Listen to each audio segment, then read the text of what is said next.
Kembang api mewarnai langit Jakarta saat detik-detik pergantian tahun. Meski demikian, kembang api sendiri tidak begitu meriah seperti tahun lalu karena ada larangan Pemprov DKI Jakarta sebagai solidaritas bencana di Sumatera. Sementara itu, drone light show menggantikan pesta kembang api di Ancol. Formasi ini didesain dengan tujuan membangun empati publik untuk mendoakan warga Aceh dan Sumatera yang terdampak bencana. Sejumlah warga Jakarta masih menggunakan kembang api untuk memeriahkan tahun baru 2025-2026. Kemeriahan ini terekam kamera drone di wilayah Jakarta Utara.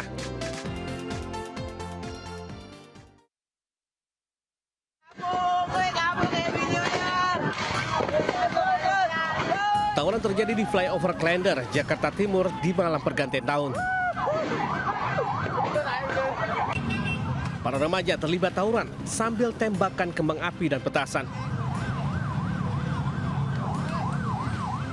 Video aksi tawuran ini direkam pengendara yang kebetulan melintas di lokasi kejadian. Pengendara pun memilih memutar balik lantaran takut terkena petasan.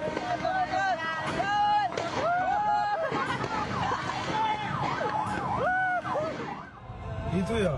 Selamat pagi, pantauan lalu lintas. Inilah video amatir saat truk kontainer nyaris terjun dari atas jalan tol Wiyoto Wiono, Pulau Gadung, Jakarta Timur, usai mengalami kecelakaan tunggal. Terlihat truk menabrak pembatas jalan tol hingga terlepas. Diduga kecelakaan terjadi saat truk kontainer yang melintas dari arah Tanjung Priok menuju Cawang mengalami pecah ban. Kondisi jalan yang licin membuat truk dan pengemudi hilang kendali dan menabrak pembatas jalan tol. Mengalami pecah ban, kempes ban sehingga pengemudi hilang kendali, ditambah lagi situasi jalan licin sehingga menabrak pagar pembatas jalan sebelah kiri. Tak ada korban jiwa dalam kecelakaan ini. Pengemudi truk hanya mengalami luka ringan dan langsung mendapatkan perawatan di rumah sakit. Dari Jakarta, Rio Mani melaporkan.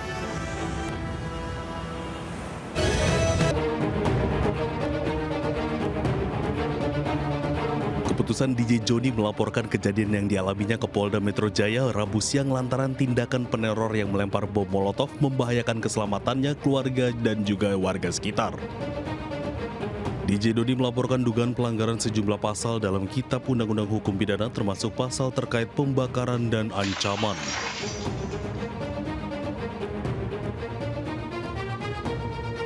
Sementara itu, aksi teror terhadap aktivis Ramon Doni Adam atau DJ Doni terekam kamera pengawas.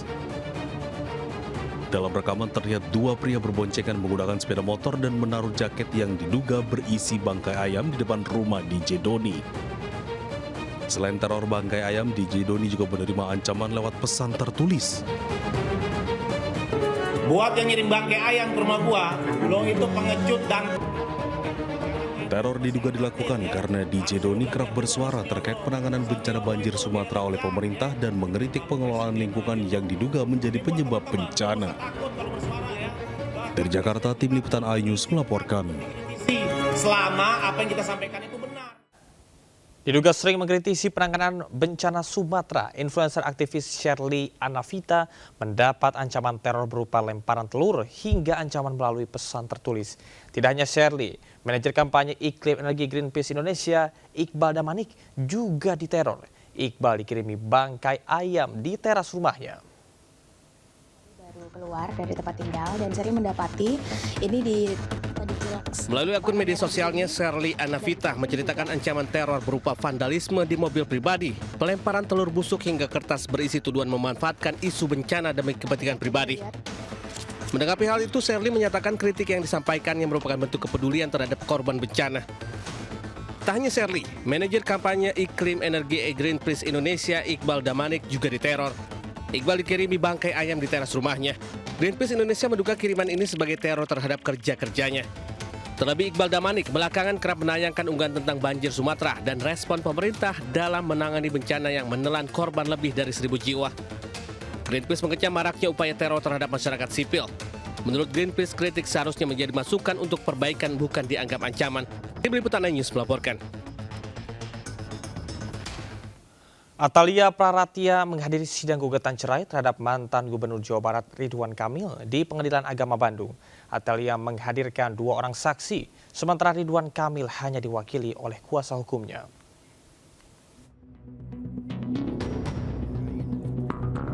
Sidang gugatan cerai Atalia Pratia dengan mantan Gubernur Jawa Barat Ridwan Kamil kembali digelar di Pengadilan Agama Bandung, Jawa Barat.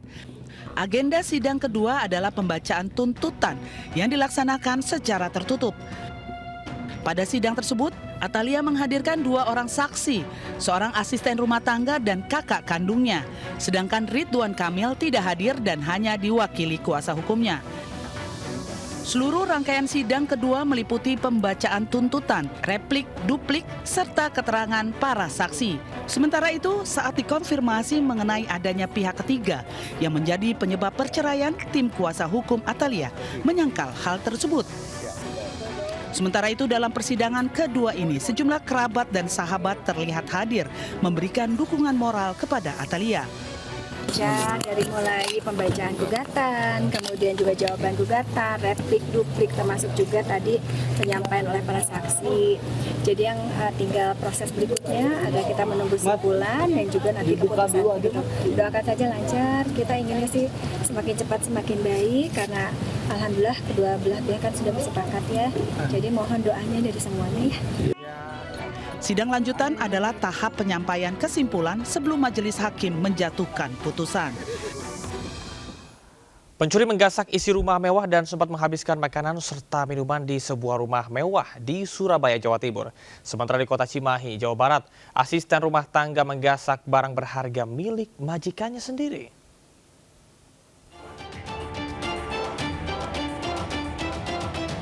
Aksi pencuri di sebuah rumah mewah di Mulyorejo, Surabaya, Jawa Timur terekam CCTV. Pelaku yang diduga kelaparan dengan seenaknya menghabiskan makanan serta minuman di salah satu ruangan. Usai kenyang makan dan minum, pelaku menggasak barang berharga. Saat kejadian, korban sedang terlelap tidur. Pelaku diduga masuk dengan memanjat tembok belakang rumah. Kejadian itu baru diketahui saat korban bangun tidur. Pintu rumah memang tidak dikunci oleh korban, jadi pelaku bisa langsung masuk ke dalam rumah dengan gampang dan memang benar pada saat masuk ke dalam kamar ada beberapa barang yang diambil dan pelaku juga sempat untuk minum seperti yang ada di dalam CCTV. Sementara itu untuk kepentingan penyelidikan, polisi gelar olah tempat kejadian perkara atau TKP juga memeriksa sejumlah saksi. Polisi juga memeriksa petugas keamanan perumahan serta mengamankan barang bukti rekaman CCTV. Dari Surabaya, Jawa Timur, Yuda Prawira News melaporkan.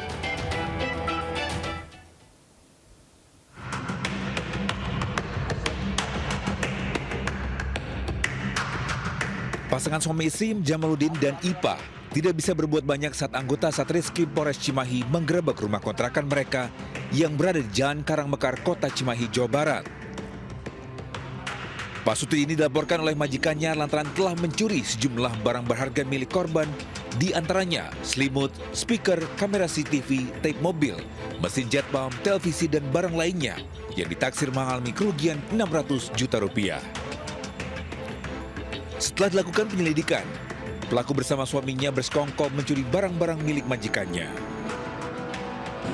2 orang tersangka tersebut dalam melakukan pencurian tersebut, pencurian dengan pemberatan, bahwa diakui oleh tersangka beberapa barang yang diambil dari rumah korban yaitu digunakan sendiri oleh yang bersangkutan dan sebagian lagi dijual oleh yang bersangkutan. Akibat perbuatan pasangan suami istri ini terancam hukuman kurungan penjara 7 tahun. Dari Cimahi, Jawa Barat, Yuwono Wahyu, iNews melaporkan. Seorang pembawa acara musik dangdut menjadi korban pengeroyokan sejumlah pemuda yang diduga sedang mabuk di Tuban, Jawa Timur. Sementara di Subang, Jawa Barat, seorang remaja tewas dikeroyok hanya gara-gara menyalip para pelaku.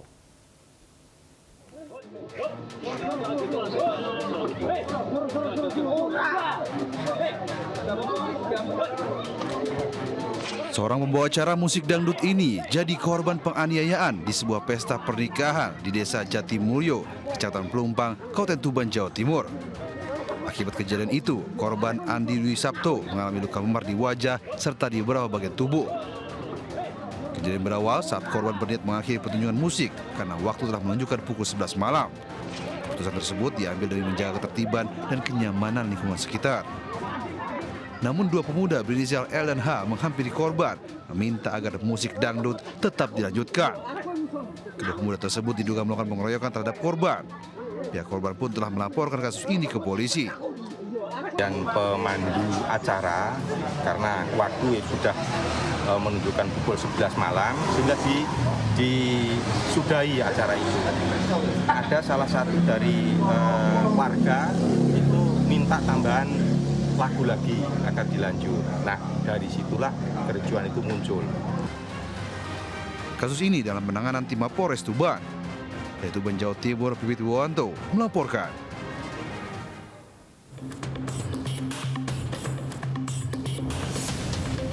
Aparat Polres Subang, Jawa Barat meringkus 11 remaja diduga pelaku pengeroyokan seorang remaja di tempat nongkrongnya.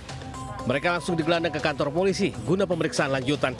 Akibat pengeroyokan, korban tewas setelah sempat dibawa ke rumah sakit akibat menderita sejumlah luka di tubuhnya. Dari hasil pemeriksaan diketahui kejadian berawal ketika korban bersama temannya menyalip rombongan motor para pelaku hingga terlibat kejar-kejaran. Para pelaku yang kesal mengeroyok korban dengan helm dan tangan kosong. Dari 11 remaja yang ditangkap, polisi menetapkan 5 remaja sebagai tersangka. Diketahui bahwa motif pengeroyokan dilakukan karena para pelaku merasa tersinggung dan ditantang oleh korban, diduga mengacungkan jari tengah ke arah para pelaku, sehingga para pelaku mengejar korban hingga akhirnya terjadi pengeroyokan. Selain 5 tersangka, polisi juga menyita 7 unit sepeda motor sebagai barang bukti. Kelimanya terancam hukuman maksimal 12 tahun penjara.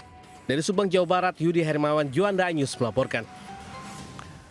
Mencari uang untuk merayakan malam tahun baru, seorang pria di Kecamatan Tampak Siring, Kabupaten Gianyar, Bali, memalak pemilik warung kelontong. Untuk melancarkan aksinya, ia mengaku sebagai pecalang.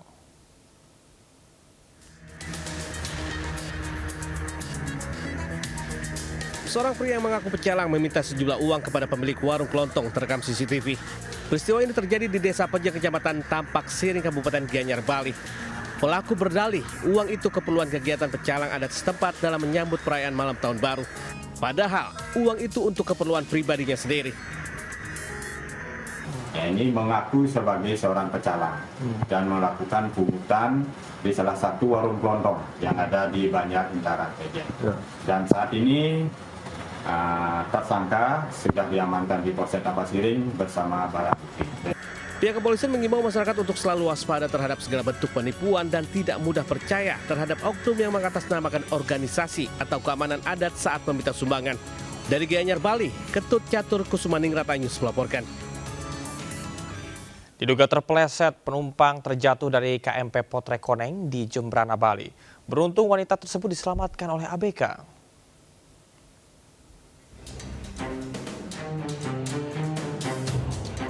Seorang penumpang KMP Potrekoneng terjatuh ke laut terekam kamera pengawas. Korban diduga kehilangan keseimbangan sehingga terpeleset dan tercebur ke laut saat KMP Potrekoneng hendak sandar di dermaga MB3 Pelabuhan Gilimanuk, Jembrana, Bali. Mengetahui ada penumpang terjatuh, ABK kapal segera melempar pelampung ke arah korban. 2 orang petugas tali tambat dengan sigap berenang menyelamatkan korban. Korban diketahui asal Kabupaten Batang, Jawa Tengah, akhirnya berhasil dievakuasi ke darat dan dilarikan ke Puskesmas 2 Malaya. Petugas mengimbau kepada masyarakat terutama pengguna jasa penyeberangan untuk selalu berhati-hati dan mematuhi peraturan keamanan pelayaran. Dari Jembrana, Bali, Nyoman Sudika News melaporkan. 5 lokasi belakang swalayan. Api meludeskan sebuah gudang plastik di Desa Nosutan, Kecamatan Cawas, Kabupaten Klaten, Jawa Tengah. Selain membakar bangunan gudang penuh dengan bahan plastik, api juga membakar 2 unit mobil box yang terparkir di depan bangunan. Pemilik bangunan tersebut tak kuasa menahan tangis dan sempat histeris melihat besarnya kobaran api. Kejadian tersebut pertama kali diketahui warga setelah api tiba-tiba sudah membesar dan membakar sebagian bangunan. 2 unit mobil pemadam kebakaran dari Pemkab Klaten diterjunkan untuk memadamkan api.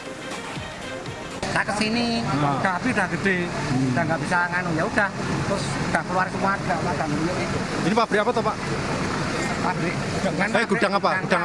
Gudang plastik. Oh, kemungkinan api dari mana tahu nggak Pak? Kurang tahu. Oh, tahu-tahu api sudah besar. Ini kosong atau? Kosong. Belum diketahui pasti penyebab kebakaran tersebut, namun ada dugaan akibat korsleting arus listrik. Kasus ini kini dalam penanganan petugas Polres Klaten, Jawa Tengah. Dari Klaten, Jawa Tengah, Saiful Effendi News melaporkan. Pemirsa, hujan deras kembali mengguyur wilayah Kabupaten Agam, Sumatera Barat menyebabkan tanah longsor.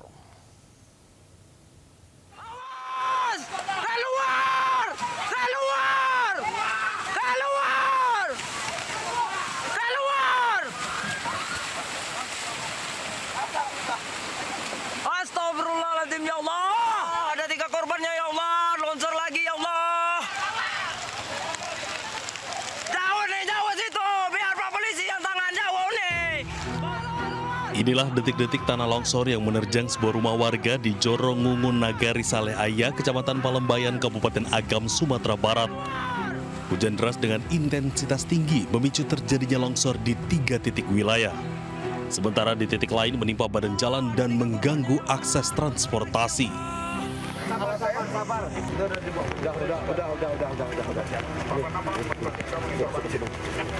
Proses evakuasi berlangsung dramatis.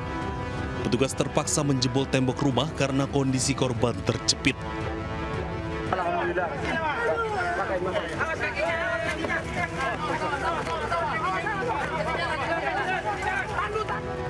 Usai berhasil dievakuasi, korban langsung dibawa ke rumah sakit untuk mendapat perawatan. Selain itu, petugas juga sebelumnya berhasil menyelamatkan 2 penghuni rumah lainnya yang merupakan ibu dan kakak korban. Jadi satu rumah longsor, di situ ada korban. Korban ada 3 orang, alhamdulillah semuanya selamat. Posisi korban, Bang? Tak ditemukan, Bang? Posisi korban pada saat ditemukan itu di belakang dapur. Di dapur, jadi terimpit di situ dekat tembok, ketutup dengan meja gitu. Banjir bandang susulan dan longsor terjadi di Palembayan Agam karena curah hujan yang masih tinggi. Petugas mengimbau warga untuk waspada akan adanya potensi longsor susulan. Dari Agam, Sumatera Barat, Wahyu Sikumbang, iNews melaporkan. Menteri Keuangan Purbaya Yudi Sadewa merespon santai Kepala Staf Angkatan Darat Maruli Simanjuntak terkait dengan pembangunan jembatan darurat pasca bencana di Sumatera yang disebut-sebut dilakukan dengan cara berutang. Terkait dengan hal tersebut, Purbaya baru mengetahui adanya persoalan utang dalam pembangunan jembatan darurat. Besok bisa cairan, bisa Anda ambil. Itu mau kapan di deploy-nya? Rapat koordinasi membahas percepatan pemulihan pasca bencana di sejumlah wilayah Sumatera termasuk pembangunan infrastruktur darurat. Suasana rapat berlangsung cair dan sesekali diwarnai candaan dari para pejabat yang hadir. Bahkan Menteri Keuangan Purbaya Yudi Sadewa sempat melontarkan candaan bernada sindiran terkait mekanisme pembiayaan penanganan di daerah terdampak bencana. Dalam rapat ini, Purbaya mengaku baru mengetahui adanya biaya yang masih ditanggung TNI Angkatan Darat. Purbaya juga bertanya siapa yang menjamin hutang TNI Angkatan Darat. Yang kami tahu kan selama ini satu pintu lewat BNPB. Harusnya sih kita anggap lancar tadinya. Tapi saya baru tahu bahwa sebelah saya punya utang banyak rupanya. Bapak kalau ngutang jembatan jaminannya apa? Ya tentara, Pak.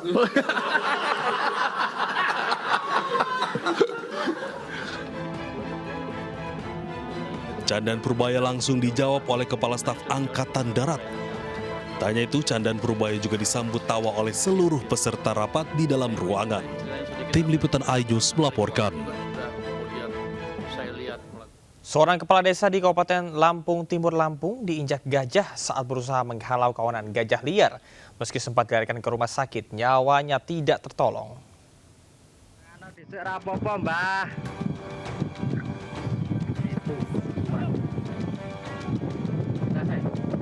Kawanan gajah liar penghuni Taman Nasional Waikambas kembali memasuki area permukiman warga di Desa Braja Asri, Kecamatan Waijepara, Kabupaten Lampung Timur Lampung. Warga bersama petugas gabungan berusaha menghalau gajah menggunakan kembang api hingga kawanan mamali raksasa tersebut berhasil digiring memasuki area perkebunan.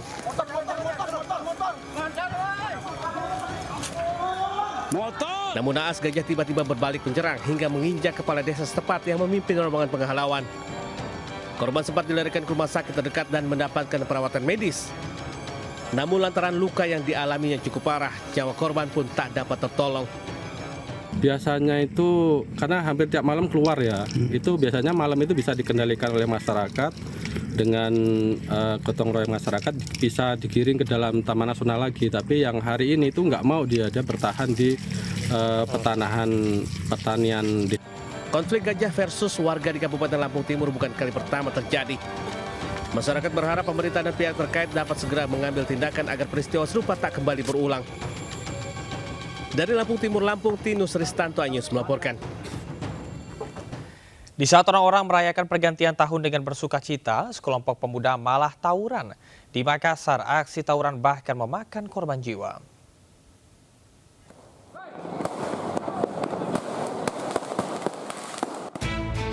Aksi saling serang dua kelompok pemuda ini terjadi di tengah jalan Sirajuddin Rani, sesaat setelah puluhan warga memeriahkan malam pergantian tahun baru di Kelurahan Bonto-Bontoa, Kabupaten Goa, Sulawesi Selatan. Diduga salah paham saat nyalakan petasan, kedua kubu saling lempar petasan hingga kembang api. Aksi saling serang dengan petasan ini membuat sejumlah pengendara batal melintas karena takut terkena ledakan petasan.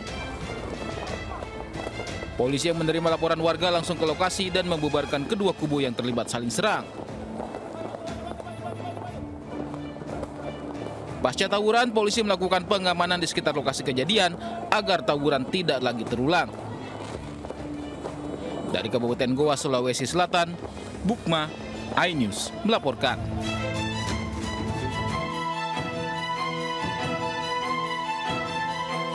Seorang pemuda F, 19 tahun asal Kabupaten Goa, Sulawesi Selatan tewas dikeroyok orang tidak dikenal pada detik-detik malam pergantian tahun di Jalan Kerung-Kerung, Makassar, Sulawesi Selatan.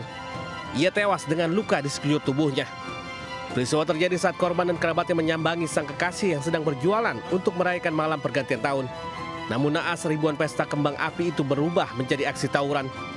Korban dikeroyok saat menegur para pelaku tawuran yang menyerangnya dengan kembang api. Kemarin sepupumu? Iya, ke pacar. Temani apa? Ke pacarnya untuk merayakan tahun baru? Iya. Dari mana? Dari mana? Dari saya. Siapa itu yang meninggal? Yang korban di Palangga, Pilkasa. Sementara itu, polisi telah mengamankan sejumlah terduga pelaku pengeroyokan dan warga yang terlibat tawuran. Pihak kepolisian masih melakukan pemeriksaan lebih lanjut terkait peran masing-masing. Dari Makassar, Sulawesi Selatan, Syahrul Adiaksa News melaporkan.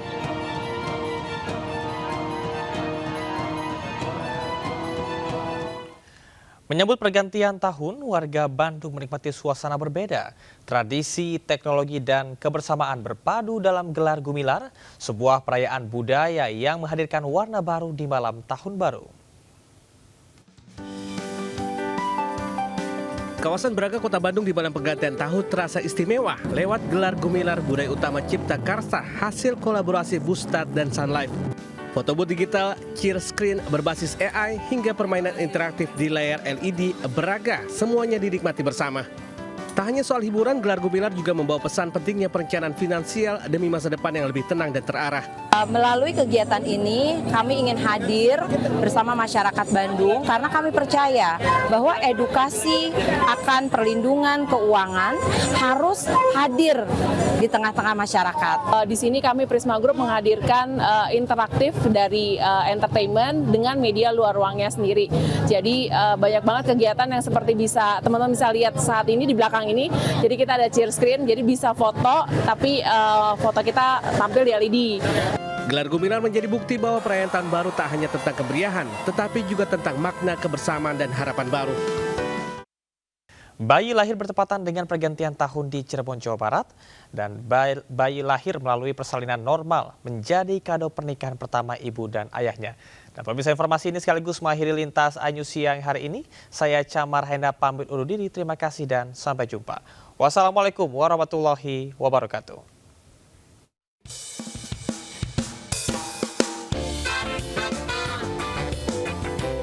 Momen haru dan bahagia dirasakan pasangan suami istri asal Kecamatan Gebang, Kabupaten Cirebon, Jawa Barat. Bagaimana tidak, baru saja menginjak di tahun baru 2026, mereka dianugerahi seorang bayi berjenis kelamin perempuan yang terlahir sehat pada tanggal 1 Januari.